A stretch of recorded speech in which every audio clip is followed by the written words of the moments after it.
നമ്മളിപ്പോ ഒരു പഞ്ചായത്തിൽ ചെന്നിട്ടൊരു കാര്യം നേടിയെടുക്കണമെങ്കിൽ കൈക്കൂലി കൊടുക്കേണ്ട അവസ്ഥ ഉണ്ട് ഇപ്പോൾ അല്ലെ? എല്ലായിടത്തും കൈക്കൂലിക്ക് കാത്തിരിക്കുക ഓഫീസർമാർ. വല്ല അന്വേഷണവും വരുമോ എന്നൊക്കെ സാധ്യത ഉണ്ടെങ്കിൽ, പിടിക്കപ്പെടുമോ എന്നൊക്കെ ഉണ്ടെങ്കിൽ മാത്രമേ ഒരു നല്ല കുട്ടികളായി നിൽക്കുന്നു. അല്ലെങ്കിൽ തലയിൽ ചൊറിഞ്ഞാൽ അതൊക്കെ അങ്ങനത്തെ സിഗ്നലുകൾ ഉണ്ടെന്നാണ് കേട്ടത്. അല്ലാഹു അലം. അപ്പോൾ നമ്മൾ എന്ത് ചെയ്യണം? അതിപ്പോ ഹറാമാവോ? നമ്മൾ എന്താ ചെയ്യുക? എന്ത് ചെയ്യും?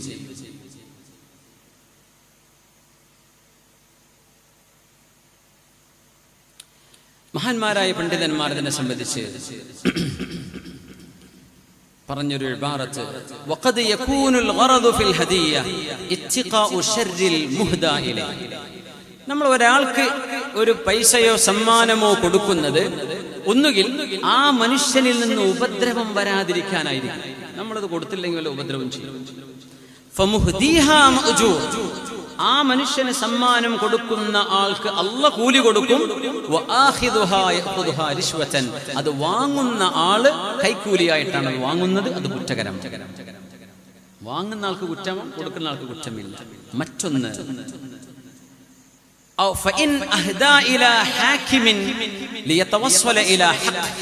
നിങ്ങളുടെ ഒരു അവകാശം നേടിയെടുക്കാൻ നിങ്ങൾക്കൊരു പേപ്പർ സൈൻ ചെയ്ത് കിട്ടണം. അത് നിങ്ങളുടെ പൗരൻ എന്ന നിലയിൽ നിങ്ങളുടെ അവകാശമാണ്. പക്ഷെ മൂപ്പര് സൈൻ ചെയ്യണമെങ്കിൽ ഇപ്പോഴത്തെ ഒരു 10,000 വെച്ച് കൊടുത്തേ പറ്റൂ. നിങ്ങളുടെ ഒരു ഹക്ക് നിങ്ങൾക്ക് നേടിയെടുക്കാൻ നിങ്ങൾ ഒരു നിയമപാലകന്, ഒരു ഹാക്കിമിന്, ഭരണകർത്താവിന് നിങ്ങൾ വല്ലതും കൊടുക്കുകയാണെങ്കിൽ മിൻ ദീ ഗറദിൻ ഫാസിദിൻ, അത് മോശപ്പെട്ട ഒരു ലക്ഷ്യത്തിനാണെങ്കിൽ പറ്റൂല. ഒരു അന്യായം, അന്യരാളുടെ ഭൂമി തന്റേതാണെന്നാക്കാൻ പേപ്പർ ഉണ്ടാക്കാൻ, അതൊക്കെ റിശ്വത്താണ്, കൈക്കൂലിയാണ്, കുറ്റകരമാണ്, ജായിസ് അല്ല, ചെയ്യാൻ പാടില്ല. നേരെ മറിച്ച് നിങ്ങളുടെ ഒരു അവകാശം നേടിയെടുക്കാനാണ്. ഇത് ഇസ്ലാം ഏറ്റവും കൂടുതൽ കർക്കശമായി പറഞ്ഞ വിഷയമാണ് റിശ്വ. കൈക്കൂലി കൊടുക്കരുത്, വാങ്ങരുത് എന്നാ പറയാം. പലിശയെ സംബന്ധിച്ച് അങ്ങനെ പറഞ്ഞു. നേരെ മറിച്ച് ജനങ്ങൾ നിയമങ്ങൾ പലതുണ്ടാവും, പക്ഷെ അത് പ്രാബല്യത്തിൽ നടക്കുന്നുണ്ടാവില്ല. കണിശമായും നിയമം നടപ്പിലാക്കപ്പെടുന്ന രാജ്യങ്ങളുണ്ട്. ജൻധർമ്മം എന്ന് പറഞ്ഞിട്ട് തുർക്കിയിലെ ഒരു പ്രത്യേക പോലീസുണ്ട്. അവർക്ക് കൈക്കൂലി കൊടുത്താൽ അവരെ പിടിച്ച് ജയിലിടും. അങ്ങനത്തെ പോലീസുകാരാണ് അവര്. ജൻധർമ്മം എന്ന് അവരെ പറയാം. ജൻധർമ്മ പോലീസ് എന്ന് പറഞ്ഞാൽ ഒന്നിനും പോകില്ല. അല്ലാത്തവർക്ക് എന്തെങ്കിലും കൊടുത്തു നോക്കാൻ നോക്കും. അവര് കൊടുക്കുന്നവരെ പിടിച്ച് ജയിലിടും. അങ്ങനത്തെ ആളുകളാണ്. അതൊരു രാജ്യത്തിന്റെ ഏറ്റവും നല്ല ഗുണമാണ്, നിയമപാലകന്മാർ നിയമം പാലിക്കുന്നു എന്ന് പറയുന്നത്. അപ്പോ ഒരു മനുഷ്യന് ഒരാളുടെ പൗരന്റെ ഒരു അവകാശം നേടിയെടുക്കണമെങ്കിൽ അവർക്ക് എന്തെങ്കിലും ഹദിയ കൊടുത്തേ പറ്റൂ എന്നുണ്ടെങ്കിൽ ഫൽ ഇഹ്ദാഉ ജായിസുൻ, ആ കൊടുക്കൽ ജായിസാണ്. വഖബൂലുൽ ഹദിയത്തി ഹറാം, അത് വാങ്ങിക്കൽ ഹറാമാണ്. ശറഈന്റെ വീക്ഷണം അതാണ്. അയാൾക്കത് വാങ്ങിക്കൽ ഹറാമാണ്. അയാളത് വാങ്ങിക്കേണ്ട ആളല്ല. അയാൾ ഗവൺമെന്റ് ശമ്പളം കൊടുക്കുന്നുണ്ട് ഈ പണി ചെയ്തു കൊടുക്കാൻ. അയാളത് വാങ്ങിക്കൽ ഹറാമാണ്. നിങ്ങൾ കൊടുക്കുന്നത്, നിങ്ങൾ നിരപരാധികൾ. നിങ്ങൾക്ക് എന്ത് ചെയ്യാൻ പറ്റും? കൊടുത്തില്ലെങ്കിൽ സാധനം ഒപ്പിട്ട് കിട്ടൂലല്ലോ. ഒരിക്കലും കൈക്കൂലിയെ പ്രോത്സാഹിപ്പിക്കാനല്ല. ഒരു മനുഷ്യന്റെ അവകാശങ്ങൾ ഇത് കൊടുത്തെങ്കിലേ നടക്കൂ എന്നാണ് സിസ്റ്റമെങ്കിൽ ഒരു മുഅ്മിനായ മനുഷ്യൻ എന്ത് ചെയ്യും? അവരുടെ ഈ അമലിന്റെ വിധി എന്താണ്? കർമ്മശാസ്ത്ര പണ്ഡിതന്മാർ പറയാം, അവർ മജ്ബൂറാണ്, നിർബന്ധാവസ്ഥയിലാണ്. എന്ത് ചെയ്യാൻ പറ്റും? ജായിസാണ്. പക്ഷെ അത് വാങ്ങിക്കുന്ന ആൾ ഹറാമാണ്. എന്നോട് ഇന്ന് ഞങ്ങൾ ഷൊർണൂരായിരുന്നു എൻ്റെ ഒരു കൂട്ടുകാരൻ, തമാശക്കാരനാണ്. ഇവർ പറഞ്ഞു 30 ലക്ഷം രൂപ അയാളുടെ അവകാശം ഏതോ ഒരു അദ്ദേഹത്തിന്റെ സർവീസിന് കിട്ടേണ്ടത് ഗവൺമെന്റിൽ നിന്ന് വാങ്ങിക്കാൻ 1.5 ലക്ഷം കൈക്കൂലി വേണമെന്ന് വാങ്ങിച്ച് പറഞ്ഞ ഒരാൾ. അയാൾക്ക് 1.5 ലക്ഷം കൊടുത്തു. അതിന് മൂപ്പര് പറയാണ്, ഒരു വീട് വേണം, വീടിന്റെ അടുത്ത് പള്ളി വേണം കേട്ടോ. അങ്ങനത്തെ ഒരു വീട് നോക്കിയിട്ട് വാടക ഉണ്ട്, 40 ലക്ഷത്തിന് വീട് കിട്ടാണ്ടെങ്കിൽ പറയണേ, തൊട്ടടുത്ത് പള്ളി വേണം. ആരെ പള്ളി വേണമെന്ന് പറയണത്? ഈ കൈക്കൂലി വാങ്ങിച്ച മനുഷ്യൻ. ഉപരി പറയാം, എന്റെ അടുത്ത് നിന്ന് 1.5 ലക്ഷം വാങ്ങി. അപ്പൊ എത്ര ആടുന്ന് ഇയാൾ വാങ്ങിച്ചിട്ടുണ്ടാവും. പക്ഷെ ആൾക്ക് പള്ളി വേണം അടുത്ത്. എന്ത് പള്ളി, എന്ത് നിസ്കാരം? ഇവരൊക്കെ ആരെയാ ഇബാദത്ത് ചെയ്യുന്നത്? ആരെയാ സുബ്ഹാനല്ലാഹ്. ആലോചിച്ചു നോക്കി. ഹദിയകളെ സംബന്ധിച്ച് പറഞ്ഞ നബി തങ്ങളുടെ ഹദീത്തുകൾ വളരെ മനോഹരമാണ്. ഇവിടെ തന്നെ പറയുമ്പോഴേ സ്വാലിഹീങ്ങളായ ആളുകളുടെ ഇടപെടലുകൾ, സജ്ജനങ്ങളിൽ നിന്ന് നൽകപ്പെടുന്ന ഹദിയകൾ, നല്ല ഉദ്ദേശത്തിൽ അവർ നൽകുന്നത് സ്വീകരിക്കാം. അവരുടെ ഹദിയ ജായിസാണ്. ഒരു മനുഷ്യന് ദുനിയാവിൽ ലഭിക്കുന്ന ഹലാലുകളിൽ പ്യൂർ 2 ഹലാലുകളെന്ന് കണ്ണു ചിമ്മി പറയാൻ പറ്റുന്നത് എന്ന് പറഞ്ഞ മഹാനായ മുസഇർ ഇബ്നു ഖുജാം റഹ്മത്തുള്ളാഹി അലൈഹി പറഞ്ഞ ആ ഒരു സ്റ്റേറ്റ്മെന്റിൽ നിന്നാണ് നമ്മൾ ചർച്ചകൾ തുടങ്ങിയത്. 2 ഹലാലുകൾ. ഒന്ന്, യൂഫ്രട്ടീസിൽ നിന്ന് വെള്ളം കുടിക്കുക. ഏത് അരുവിയിൽ നിന്നും പുഴയിൽ നിന്നും നിങ്ങൾ വെള്ളം കുടിക്കുന്നത് ഒന്നും കുഴപ്പമില്ല. കുഴപ്പമില്ല, കുടിക്കാൻ പറ്റുന്നതാണെങ്കിൽ കുടിച്ചാൽ മതി, കണ്ടാമിനേറ്റഡ് ആണെങ്കിൽ കുടിക്കണ്ട, പറ്റുന്ന വൃത്തിയുള്ള വെള്ളമാണെങ്കിൽ കുടിച്ചോളൂ. പിന്നെ ഒരു സ്വാലിഹായ മനുഷ്യൻ നിങ്ങൾക്ക് നൽകുന്ന ഹദിയ. അവിടെ എന്ത് മനസ്സിലായി? എന്തെങ്കിലും ഹറാം ബിസിനസ് ഉള്ള ആളുകൾ, അള്ളാഹുവിന് ഇഷ്ടമില്ലാതെ ജീവിക്കുന്ന ആളുകൾ, വളരെ സ്നേഹത്തോടുകൂടെ നിങ്ങൾ അത് നിരസിച്ചേക്കണം. അത് നിങ്ങൾ വാങ്ങിച്ചു വെച്ചാൽ എന്താ അതിനർത്ഥം? ആ മനുഷ്യൻ ചെയ്യുന്ന തിന്മകളെ നിങ്ങൾ അനുകൂലിക്കുന്നു എന്നതിനർത്ഥം വരും, പ്രത്യേകിച്ച് പണ്ഡിതന്മാർ അത് സ്വീകരിക്കുമ്പോൾ. അതുകൊണ്ട് നിങ്ങൾ കാര്യഗൗരവത്തിലെടുക്കണേ. സ്വാലിഹീങ്ങളുടേതേ നിങ്ങൾ സ്വീകരിക്കാവൂ, സ്വോദ്ദേശപരമായി നൽകപ്പെടുന്നത് എന്ന് മഹാനായ റസൂലുള്ളാഹി സ്വല്ലല്ലാഹു അലൈഹി വസല്ലം. മഹാനായ അബൂ നഈം അൽ-അസ്ഫഹാനി ഹില്യത്തുൽ ഔലിയായിൽ മഹാനായ അൽ ഹസനുൽ ബസ്രി റഹ്മത്തുള്ളാഹി അലൈഹി ഉദ്ധരിക്കുകയാണ്, അന്നഹു തല, ലോക പ്രശസ്തനായ ഹദീസ് പണ്ഡിതൻ ഹസനുൽ ബസ്രി റളിയല്ലാഹു അൻഹു റഹ്മത്തുള്ളാഹി അലൈഹി, മഹാനവറുകൾ താബിഈയാണ്, അവർ ഓതുകയാണ്, യാ അയ്യതുഹൻ നഫ്സുൽ മുത്മഇന്ന. ഇത് പറയുമ്പോൾ മഹാനായ സമസ്തയില ജമീഅത്തുൽ ഉലമയുടെ മുൻകാല പ്രസിഡന്റായിരുന്ന മഹാനായ കണ്ണിയത്ത് അഹ്മദ് മുസ്ലിയാർ റഈസുൽ മുഹഖഖീൻ അവരുകളെ ഓർത്തുപോവുകയാണ്.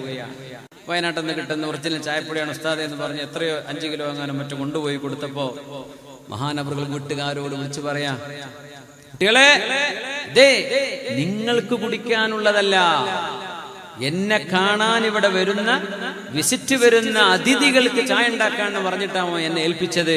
അതുകൊണ്ട് നിങ്ങൾ കുടിക്കുന്ന ചായക്ക് ചായപ്പൊടി എടുക്കരുത് കേട്ടോ. കാരണം എന്താ ചെയ്തത്? ആ കൊടുത്ത ആള് പറഞ്ഞ വാക്കാണ്. അയാൾ പറഞ്ഞു, നിങ്ങളുടെ അടുത്ത് ഒരുപാട് ആൾക്കാർ വരുന്നല്ലേ, മിനിമം കട്ടൻ ചായ ഉണ്ടാക്കാൻ തന്നെ പഞ്ചാരയും ചായപ്പൊടിയും വേണ്ടേ, അതുകൊണ്ട് ഉസ്താദേ നിങ്ങളുടെ അടുത്തേക്ക് വരുന്ന ചായപ്പൊടി എന്റെ വക. അയാൾ പറഞ്ഞു പോയി. പക്ഷെ മഹാനവറുകൾ വീട്ടുകാർക്ക് പോലും അതിന് ചായ കുടിക്കാൻ കൊടുത്തിട്ടില്ല. എന്റെ ലക്ഷ്യം മറ്റൊന്നാണ്, നിങ്ങൾക്ക് പറ്റില്ല. അവരാണ് സമസ്തയെ നയിച്ചത് എന്ന് പറയുമ്പോൾ നമുക്ക് അഭിമാനമാണ്. യാ അല്ലാഹ്, ആ സൂക്ഷ്മത വല്ലാത്തൊരു സൂക്ഷ്മതയല്ലേ അത്. അതുകൊണ്ടാണ് മഹാനവറുടെ ജീവിതത്തിൽ ഒരുപാടുണ്ട് നമ്മുടെ മഹത്തുക്കളായ സജ്ജനങ്ങളായ സമസ്തയുടെ ആ ഒരു രാജവീഥിയിൽ കഴിഞ്ഞു പോയ ഒരുപാട് മഹത്തുക്കളുടെ ഉദാഹരണങ്ങൾ പറയാനുണ്ട്. സൂക്ഷ്മതയാണ് ഏറ്റവും വലിയ സമ്പാദ്യം. അള്ളാഹു നമുക്ക് നൽകട്ടെ. പൈസയല്ല, പൈസ ആർഭാടങ്ങളൊക്കെ ആർക്കും ഉണ്ടാക്കാൻ പറ്റും. സൂക്ഷ്മത ഉണ്ടാക്കാൻ പറ്റുന്നുണ്ടോ എന്നതാണ് വിഷയം. കാശ് ഉണ്ടാക്കാൻ ഒരു പണിയില്ല. അത്യാവശ്യം നാവും ഒരു സാമർഥ്യം ഉണ്ടെങ്കിൽ പൈസ ഉണ്ടാക്കാൻ പറ്റും. പക്ഷേ സാമർഥ്യം ഉണ്ടാക്കൽ ഇൽമും തഖ്വയും ഉണ്ടെങ്കിൽ സാധിക്കുകയുള്ളൂ. അതുള്ളിടത്താണ് നമ്മൾ നിൽക്കേണ്ടത്. അതുള്ളിടത്താണ് അള്ളാഹുവിന്റെ പൊരുത്തുണ്ടാവുക. അല്ലാഹു സുബ്ഹാനഹു വ തആല കൂനൂ മഅസ് സ്വാദിഖീൻ എന്ന് പറഞ്ഞ പോലെ സജ്ജനങ്ങളുടെ, സത്യം പറയുന്ന നല്ല മനുഷ്യരുടെ സ്വഹബത്ത്, സ്വാലിഹീങ്ങളുടെ സ്വഹബത്ത് അല്ലാഹു നമുക്ക് നൽകട്ടെ. ആമീൻ യാ റബ്ബൽ ആലമീൻ. ഹസനുൽ ബസ്രി തങ്ങൾ ഓതുകയാണ്, യാ അയ്യതുഹൻ നഫ്സുൽ മുത്മഇന്ന. ശാന്തി പൂണ്ട് കിടക്കുന്ന ശരീരമേ, അല്ലാഹുവിൽ തൃപ്തിയായി കിടക്കുന്ന ആത്മാവേ എന്ന സൂറത്തുൽ ഫജ്റിലെ ആയത്ത്. എന്നിട്ട് പറഞ്ഞു, അന്നഫ്സുൽ മുഅ്മിന ഇത്മഅന്നത ഇലല്ലാഹ് വതുമഅന്ന ഇലൈഹാ. ആരാണ് ശാന്തി പൂണ്ട് കിടക്കുന്ന ആത്മാവെന്നറിയുമോ? മുഅ്മിനത്തായ അല്ലാഹുവിൽ വിശ്വസിക്കുന്ന ഒരു ശരീരമാണത്. ആണിന്റെയും പെണ്ണിന്റെയും ശരീരം. അല്ലാഹുവിനെ വിശ്വസിക്കുക. പടച്ചതമ്പുരാനാണ് എന്നെ ജനിപ്പിച്ചത്, എന്നെ മരിപ്പിക്കുന്നത്, എന്നെ ജീവിപ്പിക്കുന്നത്, എന്നെ നിയന്ത്രിക്കുന്നത്, എന്നെ നടത്തിക്കുന്നത്. അവന്റെ കയ്യിലാണ് മഖാലീദുസ് സമാവാതി വൽ അർദ്. ആകാശഭൂമികളുടെ മുഴുവൻ താക്കോലുകൾ അല്ലാഹുവിന്റെ കയ്യിലാണ് എന്ന് വിശ്വസിക്കുന്ന ആളാണ് മുഅ്മിൻ. ഇത്മഅന്നത ഇലല്ലാഹ്. അല്ലാഹുവിൽ മനസ്സ് പൂണ്ട് കിടക്കുന്ന ആളുകൾ, അല്ലാഹുവിൽ ആശ്വസിക്കുന്നവർ. ഒരു രോഗം വന്നു, അല്ലാഹുവേ നീയാണ് എന്നെ പരീക്ഷിച്ചത്, ഞാൻ പൊരുത്തപ്പെട്ടു റബ്ബേ. സമ്പത്തുണ്ട്, അൽഹംദുലില്ലാ. ദാരിദ്ര്യമുണ്ട്, അൽഹംദുലില്ലാ. വിഷമങ്ങളുണ്ട്, അൽഹംദുലില്ലാഹി അലാ കുല്ലി ഹാൽ. വിഷമങ്ങൾ ഉണ്ടാകുമ്പോൾ പറയുന്ന അൽഹംദുലില്ലയാണ്, അൽഹംദുലില്ലാഹി അലാ കുല്ലി ഹാൽ. എന്താ റാഹത്തല്ലേ? അസുഖമുണ്ടോ? അപ്പോഴും പറയാം അൽഹംദുലില്ലാഹി അലാ കുല്ലി ഹാൽ. അസുഖങ്ങളൊന്നും ഇല്ല, അൽഹംദുലില്ലാഹ്. അസുഖണ്ട്, അൽഹംദുലില്ലാഹി അലാ കുല്ലി ഹാൽ. എല്ലാ അവസ്ഥയിലും അല്ലാഹുവേ നിനക്കാണ് നന്ദി. അങ്ങനെ പറയണ്ട. എല്ലാ അവസ്ഥ മനസ്സിലായി, എന്തോ വിഷമത്തിലാണ് ആളുകൾ, എന്നാലും അല്ലാഹുവിനെ സ്തുതി. ബുദ്ധിമുട്ടൊക്കെയാണ്, വിഷമങ്ങളാണ്, ജോലിയില്ല. എല്ലാ അവസ്ഥയിലും അല്ലാഹുവേ നിനക്കാണ് സ്തുതി. അങ്ങനെ അല്ലാഹുവിനെ തൃപ്തിപ്പെട്ട ശരീരത്തെ കുറിച്ചാണ് യാ അയ്യതുഹൻ നഫ്സുൽ മുത്മഇന്ന ഇർജിഇ ഇലാ റബ്ബികി റാദിയതൻ മർദിയ. അല്ലാഹുവിലേക്ക് സംതൃപ്തമായി ഇങ്ങോട്ട് പോരിൻ ശരീരമേ, ആത്മാവേ എന്ന് മരണനേരത്ത് മലക്കുകൾ വിളിച്ചു പറയുന്ന ശരീരങ്ങളോട് എന്താ പറയുന്നത്? ഇർജിഇ ഇലാ റബ്ബികി, ദുനിയാവിൽ നിന്ന് നിങ്ങൾ പോരിൻ. ഖബറിലേക്ക് വരുന്നത് ഒരു മണ്ണിലേക്കല്ല. ഖബർ ഒന്നുകിൽ സ്വർഗമാണ്, അല്ലെങ്കിൽ അത് തീയിന്റെ കഷ്ണമാണ്, വെറും ഒരു മണ്ണല്ലെന്ന് പുണ്യ നബി സല്ലല്ലാഹു അലൈഹി വസല്ലം. അങ്ങനെയാണ്. ഇർജിഇ ഇലാ റബ്ബികി റാദിയതൻ മർദിയ ഫദ്ഖുലി ഫീ ഇബാദി വദ്ഖുലി ജന്നതി. എന്റെ അടിമകളിലേക്ക് കടന്നോളൂ ശരീരമേ, എന്റെ സ്വർഗത്തിലേക്ക് കടന്നോളൂ ആത്മാവേ എന്ന് അല്ലാഹു ഏതൊരാത്മാവിനോടാണോ വിളിച്ചു പറയുന്നത്, ആ ആത്മാവിനെയാണ് അൻ-നഫ്സുൽ മുത്മഇന്ന എന്ന് പറയാ. എന്താണ് ആ മുത്മഇന്ന? അല്ലതി ഇത്മഅന്നത ഇലല്ലാഹ്, അല്ലാഹുവിൽ മനസ്സുകൊണ്ട് ശാന്തമായ ശരീരം. അല്ലാഹുവിനെ കുറിച്ചുള്ള ഓർമ്മയിലാണ് എപ്പോഴും. അല്ലാഹുവിനെ കുറിച്ച് ഓർക്കും, എന്തിനും അല്ലാഹുവിനെ ബന്ധിപ്പിക്കും. വത്മഅന്ന ഇലൈഹാ, അല്ലാഹുവിന് ആ ശരീരത്തെ ഇഷ്ടമാണ്. കഴിഞ്ഞില്ല. വഹബ്ബത് ലിഖാ അല്ലാഹ് വഹബ്ബല്ലാഹു ലിഖാഅഹാ. ആരാണ് സജ്ജനങ്ങൾ എന്നറിയണമേ. മഹാനായ ഹസനുൽ ബസ്രി തങ്ങൾ സ്വാലിഹീങ്ങളെ ഡിഫൈൻ ചെയ്യുകയാണ്. ആരാണ് സജ്ജനങ്ങൾ? അല്ലാഹുവിനെ മനസ്സുകൊണ്ട് പൊരുത്തപ്പെട്ടവർ. അവർക്ക് സമാധാനം കിട്ടാൻ മയക്കുമരുന്നല്ല വേണ്ടത്, അവർക്ക് ഖുർആനാണ് വേണ്ടത്. അവർക്ക് സമാധാനം കിട്ടാൻ MD MA എന്ന് പറയാ.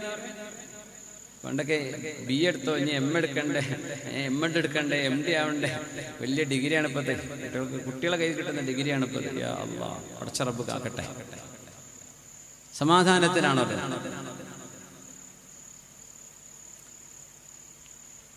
ഇന്നല്ലാഹ ലം യജ്അൽ ശിഫാഅൻ ഫീമാ ഹറം. അല്ലാഹ് ഹറാമാക്കിയ ഒന്നിലും നിങ്ങൾക്ക് ശമനം അല്ലാഹ് തരൂല എന്ന് പരിശുദ്ധ ഹബീബ് സ്വല്ലല്ലാഹു അലൈഹി വസല്ലം. മയക്കുമരുന്നിനെങ്ങാനും നമ്മളെ മക്കൾ പെട്ടുപോയിട്ട് മക്കളെ ദയവ് ചെയ്ത് അല്ലാഹുവിനെ ഓർത്ത് നിർത്തിക്കോളി. ഇല്ലേ 10 കൊല്ലം കൊണ്ട് അടിച്ചു പോകും, ഉറപ്പാണ്. ഇപ്പോഴത്തെ സ്റ്റഡിയെ പറയുന്നത് മയക്കുമരുന്ന് അടിമകളായ ഇപ്പോഴത്തെ ജനറേഷൻ 10 കൊല്ലം കൊണ്ട് ഭൂമി കാലിയാവും.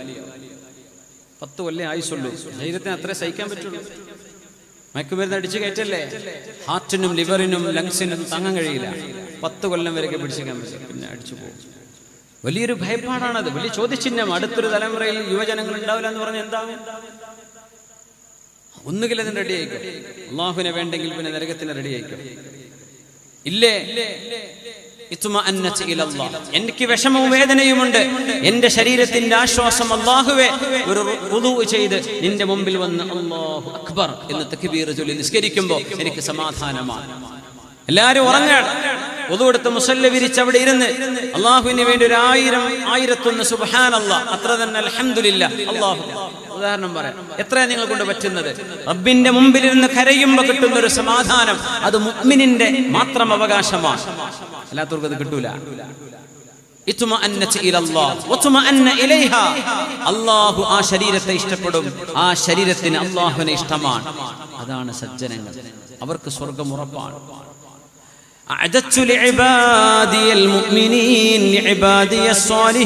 എന്റെ സജ്ജനങ്ങൾക്ക് ഞാൻ ഒരുക്കി വെച്ചിരിക്കുന്നു ഒരു കണ്ണും കാണാത്തത്, ഒരു കാതും അതിനെക്കുറിച്ച് കേട്ടിട്ടില്ല,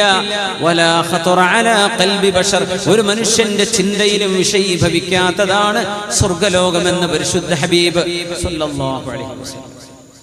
അതുകൊണ്ട് അല്ലാഹുവിനെ തൃപ്തിപ്പെടണമേ. എനിക്കെന്റെ റബ്ബിനെ കാണണം. മിനിമം മെസ്സിനെ കാണാനുള്ള ആഗ്രഹമെങ്കിലും അല്ലാഹുവിനെ കാണാനുണ്ടോ നമ്മളെ കുട്ടികൾക്ക്? ചോദിക്കാം. മെസ്സിയൊക്കെ മുമ്പ് കറങ്ങിയ ബോധം കെട്ട് വീണ കുട്ടികളുണ്ട്. വെറുതെ സെൽഫി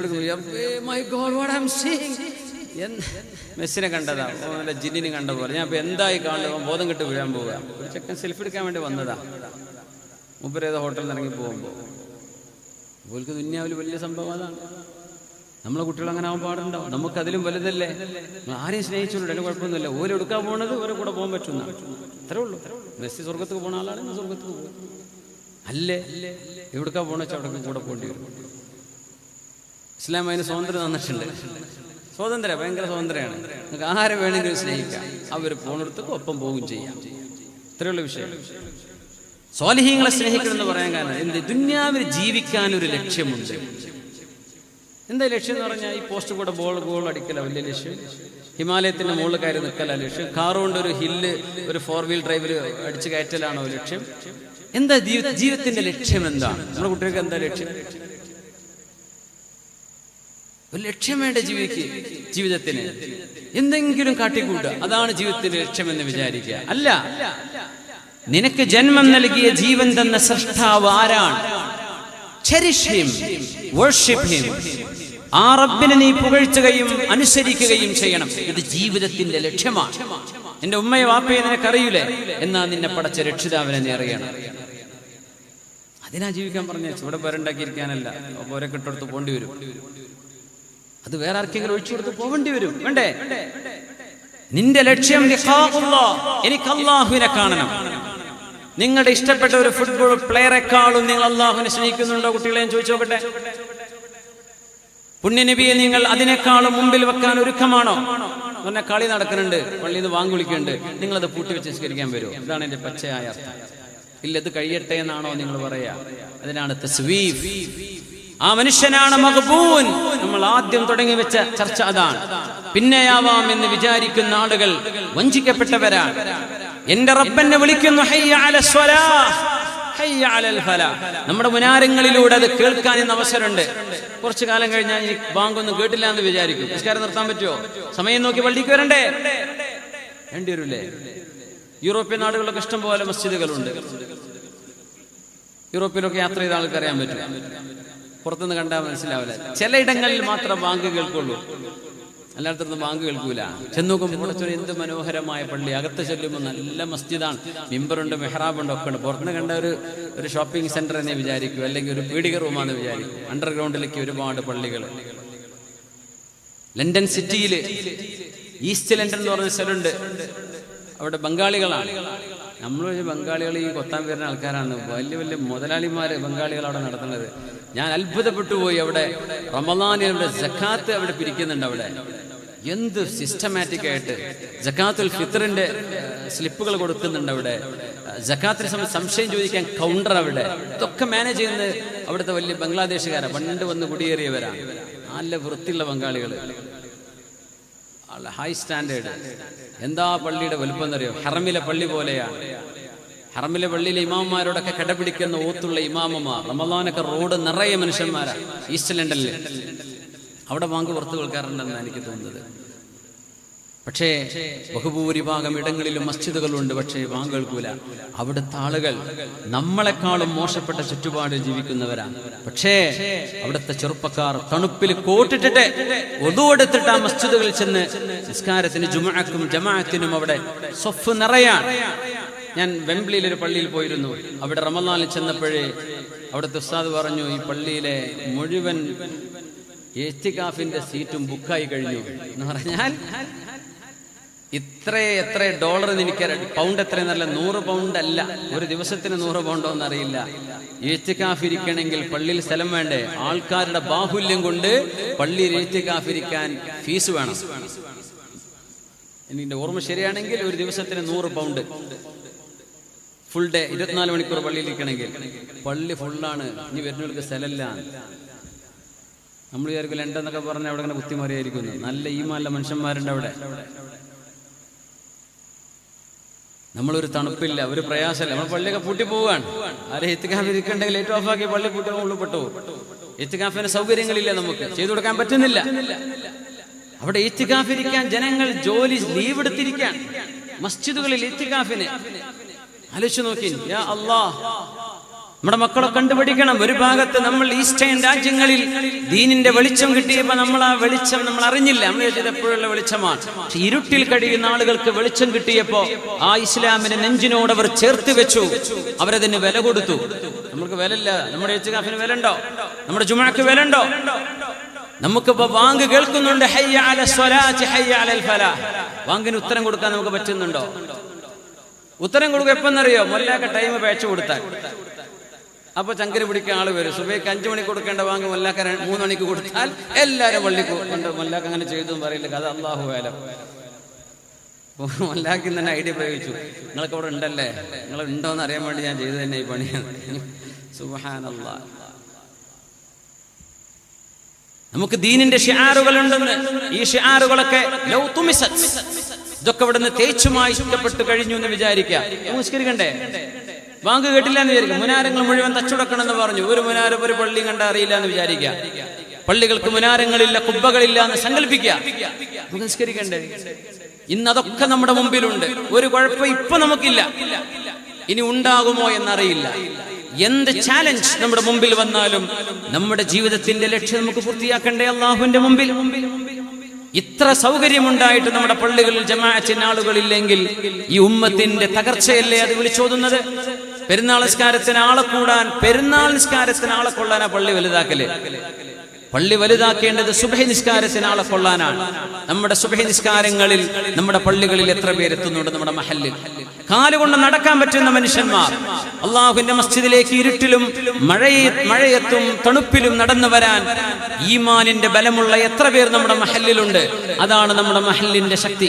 നമ്മുടെ മഹല്ലിന്റെ ശക്തി പള്ളിയുടെ മുറ്റത്ത്, പള്ളിയുടെ ഉള്ളിൽ, സഫുകളിൽ സുജൂദിൽ വീഴുന്ന ആ നെറ്റിത്തടങ്ങളാണ് നമ്മുടെ ശക്തി. അത് നമുക്കുണ്ടോ? സുബഹിയാണ് നമ്മുടെ ശക്തി. സുബഹിക്ക് നമ്മൾ അതിന് ഒരുങ്ങുന്നില്ലെങ്കിൽ പിന്നെ നമ്മൾ എന്തിനു കൊള്ളും? എന്തിനു കൊള്ളും? നമ്മളെ സ്വാലിഹീങ്ങളായി ഞങ്ങളെ മരിപ്പിക്കണേ, സ്വാലിഹീങ്ങളുടെ കൂട്ടത്തിൽ ചേർക്കണമേ എന്ന് പറയുമ്പോഴും ജന്മം തന്ന അല്ലാഹുവിനോട് നമുക്ക് നന്ദി ചെയ്യാൻ പറ്റുന്നില്ലെങ്കിൽ പിന്നെ നമ്മളൊക്കെ എന്ത് മുഅ്മിനീങ്ങളാണ്? നമ്മൾ എന്തിനാ കൊള്ളുക? അല്ലാഹു നമ്മളെ നന്നാക്കി തരട്ടെ. യാ അയ്യതുഹൻ നഫ്സുൽ മുത്മഇന്ന, ആത്മശാന്തി പൂണ്ടിരിക്കുന്ന ആത്മാവേ എന്ന് അല്ലാഹു വിളിക്കുന്ന ശരീരം. അന്നഫ്സുൽ മുത്മഇന്ന ഇത്മഅന്നത ഇലല്ലാഹി വത്മഅന്ന ഇലൈഹാ. ഏതൊരാത്മാവിനാണോ അള്ളാഹുവിൽ ശാന്തി കണ്ടെത്താൻ പറ്റുന്നത്, ഏതൊരാത്മാവിനെയാണോ അള്ളാഹു ഇഷ്ടപ്പെടുന്നത്, അതാണ് സ്വർഗത്തിലേക്ക് പോകുന്ന ആത്മാവ്. ആര് പറഞ്ഞു? ഹസനുൽ ബസ്രി തങ്ങൾ. അബൂ നഈമുൽ അസ്ഫഹാനി അവിടുത്തെ ലോകപ്രശസ്തമായ കിതാബ് ഹില്യത്തുൽ ഔലിയായിലാണ് ഇത് ഉദ്ധരിക്കുന്നത്. ഇമാം ബുഖാരി തങ്ങൾ സഹീഹിൽ ഇത് കൊണ്ടുവന്നിട്ടുണ്ട്. وأحبت لقاء الله, അല്ലാഹുവിനെ നേർക്കുനേരെ കണ്ടുമുട്ടാൻ മനസ്സുകൊണ്ട് കൊതിയൂറുന്ന സ്നേഹപ്പെടുന്ന ആളുകൾ, ഖൽബ് കൊണ്ട് അല്ലാഹനെ കാണാൻ ഇഷ്ടം. അല്ലാഹ് കാരുണ്യവാനാണ്. നമ്മളൊക്കെ അല്ലാഹുവിന്റെ മുമ്പിൽ സംസാരിച്ചേ പറ്റൂ. എല്ലാവരോടും അല്ലാഹു 1-to-1 സംസാരിക്കും. നബി പറയാ സല്ലല്ലാഹു അലൈഹി വസല്ലം. ഇബ്നു അബ്ബാസ് തങ്ങളുടെ അഥറുണ്ട്, ചില ആളുകൾ അള്ളാഹുവിന്റെ മുമ്പിലേക്ക് നമ്മളൊക്കെ 1-to-1, നമ്മളോട് ഇടയ്ക്കൊരു പരിഭാഷകനില്ലാതെ അള്ളാഹു എന്നോടും നിങ്ങളോടും സംസാരിക്കും. നമ്മൾ മനുഷ്യരെ പോലെയല്ല. അള്ളാഹു മുഖാലിഫുൻ ലിൽ ഹവാദിസ്. സൃഷ്ടികൾ എങ്ങനെയാ? എനിക്ക് ഒരാളോട് 1-to-1 സംസാരിക്കാൻ, ഒരാളോടെ സംസാരിക്കാൻ പറ്റുള്ളൂ. അല്ലേ? നിങ്ങളെ പേരെന്താ? അബ്ദുൽ മജീദ്, അബ്ദുൽ സത്താർ. ഞാൻ അബ്ദുൽ സത്താർക്കോട് സംസാരിക്കുകയാണെങ്കിൽ എനിക്ക് അബ്ദുൽ സത്താർക്കാനെ മാത്രമേ കേൾക്കാൻ പറ്റുള്ളൂ, നിങ്ങളോട് പറയാൻ കഴിയില്ല. നിങ്ങൾ പറഞ്ഞു കേൾക്കൂല, ഇല്ലേ? അള്ളാഹു അങ്ങനെയല്ല. 1000 അബ്ദുൽ സത്താറുമാരോട്, 1000-10,000 അബ്ദുള്ളമാരോട്, ഹംസമാരോട്, സുബൈറുമാരോട് അള്ളാഹുവിന് ഒരേ നേരം സംസാരിക്കാൻ പറ്റും. അതാണ് റബ്ബിന്റെ പ്രത്യേകത. ഓരോരുത്തരോട് ഒരേ സമയം നമുക്കങ്ങനെ പറ്റൂല. സൃഷ്ടികൾക്ക് അത് കഴിയില്ല. അള്ളാഹു ഓരോരുത്തരോടും സംസാരിക്കും. ഇബ്നു അബ്ബാസ് പറയാം, ചില ആളുകളുടെ മുഖത്ത് മാംസം ഉരുകിപ്പോകും അള്ളാഹുവിന്റെ മുമ്പിലേക്ക് പോവുകയാണെന്ന് കേൾക്കുമ്പോൾ. ജഡ്ജിന്റെ മുമ്പ് പോവാന്ന് പറഞ്ഞാൽ പേടിക്കില്ലേ നമ്മൾ?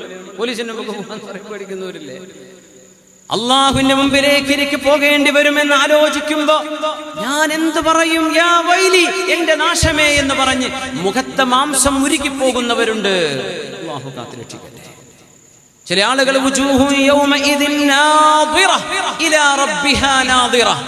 ചില ശരീരങ്ങൾ പ്രകാശം കൊണ്ട് തുടുത്തു നിൽക്കുകയാണ്. അള്ളാഹുവിനെ കാണാനുള്ള കൊതിയിലാണവർ. റബ്ബിനെ നോക്കിക്കൊണ്ടിരിക്കുകയാണ്. മുഖം ഇങ്ങനെ പ്രകാശിച്ചു കൊണ്ടിരിക്കും. ചിലരുടെ മുഖത്തെ മാംസം ഉരുകി ഒലിക്കും. ഏതുപോലെ എന്നറിയോ? നിങ്ങൾ നിങ്ങളുടെ മുതലാളിയുടെ സമ്പത്ത് മോഷ്ടിച്ചു എന്ന് വിചാരിക്കുക. ജോലിക്ക് നിർത്തിയതാണ്, പൈസ വലിച്ചു, അത് പിന്നെ CCTV-യിൽ കണ്ടെത്തി. ഇത്ര ലക്ഷം ദിർഹം റിയാൽ നിങ്ങളോട് അടിച്ചു മാറ്റിയിട്ടുണ്ട്.